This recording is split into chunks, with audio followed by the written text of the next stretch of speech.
Procès Johnny Depp contre Amber Heard, le verdict est enfin tombé. Après de longues délibérations, les jurés du procès en diffamation intenté par Johnny Depp contre son ex-épouse Amber Heard ont rendu leur verdict. C'est finalement Johnny Depp qui a obtenu gain de cause. Le jour tant attendu est arrivé. Après 6 semaines de procès au tribunal de Fairfax, Virginie, et de longues heures de délibération, les jurés du procès opposant Johnny Depp à son ex-épouse Amber Heard ont rendu leur verdict. 2 questions leur étaient posées. L'une des parties a-t-elle été diffamée par l'autre et si oui, doit-elle avoir le droit à des dommages et intérêts ? Il y avait donc 3 issues possibles, soit la victoire de Johnny Depp, soit celle d'Amber Heard, soit d'aucun des deux. Et c'est finalement XXX qui a remporté cette bataille juridique.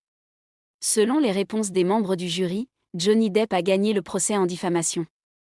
À la question « Est-ce que vous pensez que Madame Heard a agi avec malveillance envers Mr Depp ?», le tribunal a répondu oui. À chaque question en rapport avec les éléments à juger, les membres du jury ont estimé que les propos tenus par Amber Heard étaient de la diffamation envers Johnny Depp. Les plaidoiries des avocats de Johnny Depp et Amber Heard. Vendredi 27 mai, lors de leur plaidoirie finale, les avocats de Johnny Depp avaient demandé au juré de lui rendre sa vie après que celle-ci ait été ruinée par les accusations de violence domestique émises par Amber Heard. Il y a un agresseur dans cette salle d'audience, mais ce n'est pas Monsieur Depp, avait même lancé Camila Vasquez, l'avocate de l'acteur. Elle avait également accusé une nouvelle fois l'actrice d'Aquaman d'avoir trafiqué les photos de son visage tuméfié, tout en concluant « Soit vous croyez tous, soit rien. Soit elle est victime d'abus horribles et laids, soit c'est une femme qui est prête à dire absolument n'importe quoi. » De leur côté, les avocats d'Amber Heard avaient intimé les jurés de ne pas se rendre complices des abus dont aurait été victime l'actrice et de la campagne d'humiliation mondiale que lui aurait promise son ex-époux.